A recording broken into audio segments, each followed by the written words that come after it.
Well, Jono, Vario stick here, boiling hot today, so we're going inside to do a barbecue recipe. Does that make sense?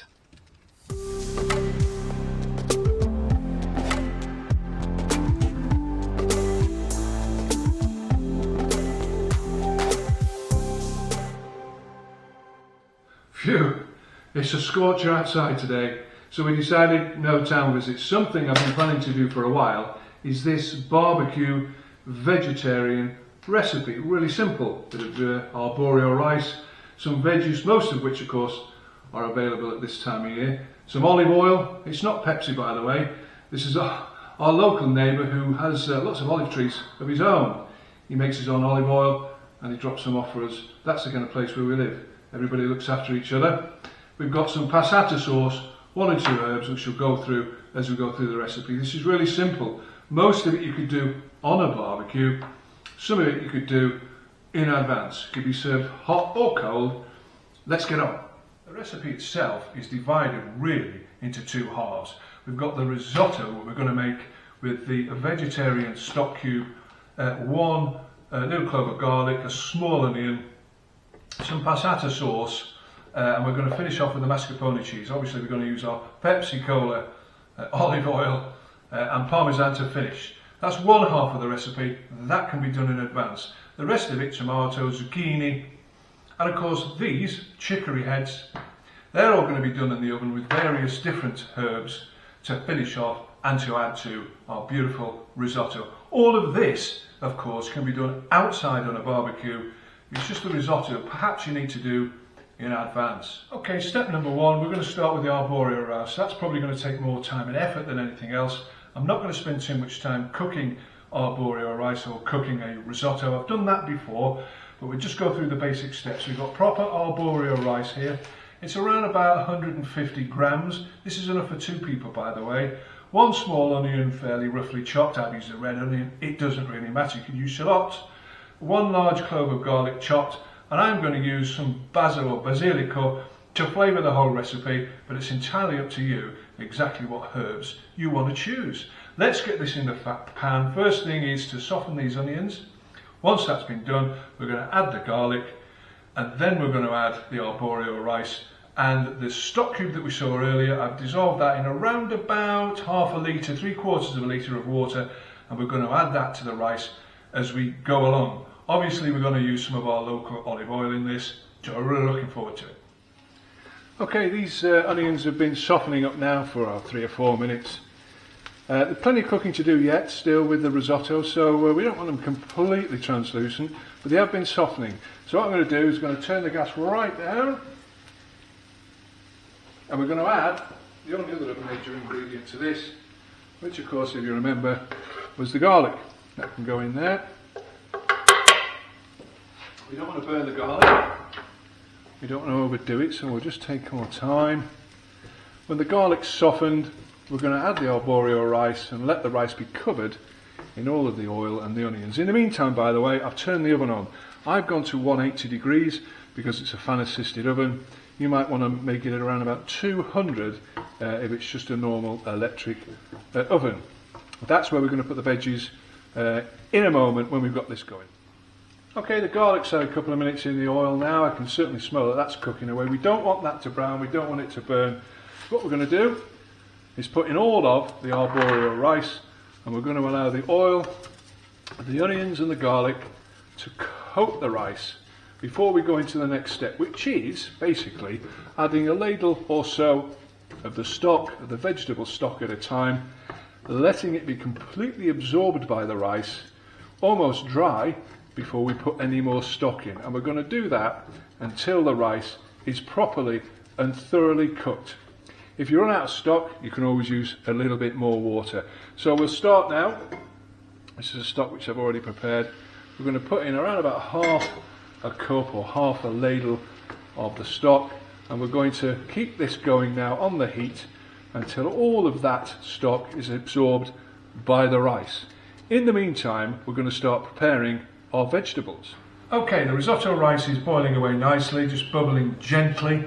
I put some basil or basilico, some dried basil in there just to enhance the flavour. Meanwhile, on the tray that's going to go into the oven, I've done the zucchini, cutting diagonally across to expose as much of the surface as possible.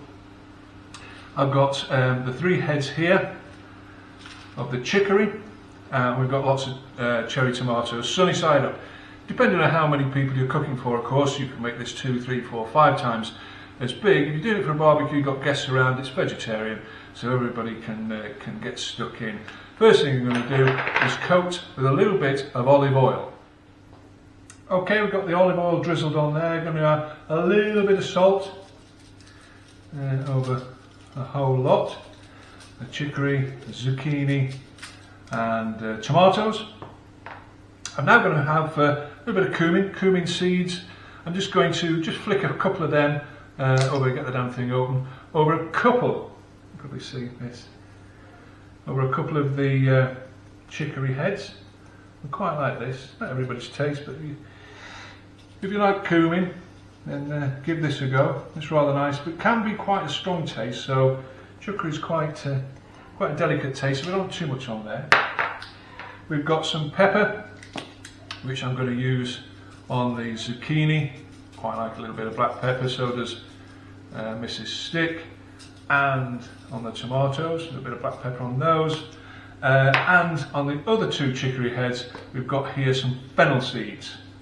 So we just scatter a few fennel seeds. They'll stick, but also get into the oil and flavour the whole thing. All of that's going to go into the oven for around about 10-12 minutes at 180 with a fan assisted. Depends how crunchy you like these things, of course. I mean, we're not cooking chicken here, so you undercook vegetables. They're crunchy, they're not going to make you ill. You don't want to overcook them though, especially the chicory and the zucchini, because it does get a little bit soft. Just keep your eye on it, see how your oven is. You can do this on the barbecue, or you can do it inside as we're doing, preparing to advance. So the veggies are in the oven, and risotto rice is coming on quite nicely. As I say, until it really gets almost dry before you put in the next half a cup or half a ladle of veggie stock in here. Just a quick shout out for Beverly, by the way. I know she's not very well at the moment, but this is the kind of recipe. It's easy to do, especially the veggies in the oven, and it's not particularly heavy on your stomach, is it? You want to leave out the risotto rice, that's fine. It just makes a bit of a change when you're not very well. So shout out for Beverly, get well soon. A little bit more stock in there, and we'll continue to stir. Make sure this doesn't actually go dry and start sticking to the bottom of your frying pan. Okay, so the veggies now are out of the oven, smelling absolutely fantastic. I've got cumin seeds there, some fennel seeds, the tomatoes, and of course the zucchini. That can be served by itself. Or you could cook a lot more of this, put it on the table for a barbecue, whether you've got vests, whether you've got guests or not. I'm going to finish off the risotto rice now, and then we can combine the whole. Okay, so the risotto rice is now cooked through properly. It's absorbed all of that liquid from the stock cube, and of course all of its flavours as well. We're going to add to it a little bit of passata sauce. You don't want to put too much in because of course this rice is actually cooked, so we're just going to flavour it slightly with a little bit of passata sauce. It just loosens it up as well, it's not quite as sticky.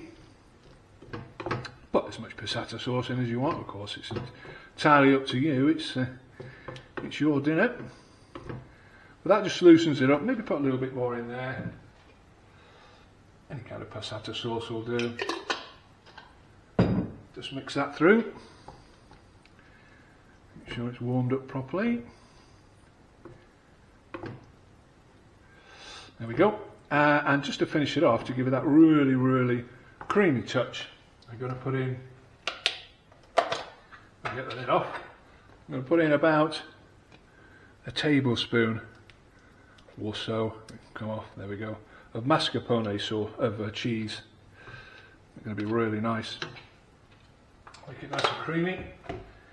Maybe not so much if you're on a diet, but every now and then it's nice to treat yourself. Just make sure that's mixed in properly. Go for the low-cal version of mascarpone if there is such a thing. of course, but this just gives it that creamy touch.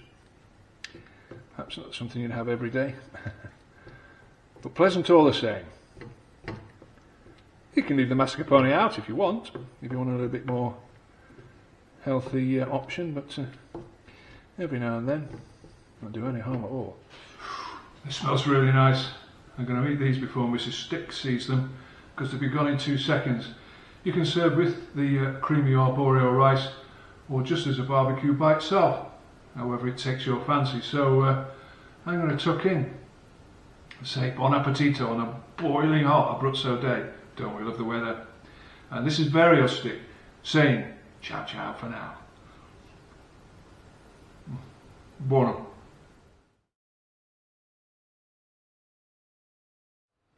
Oh, he's left his tea.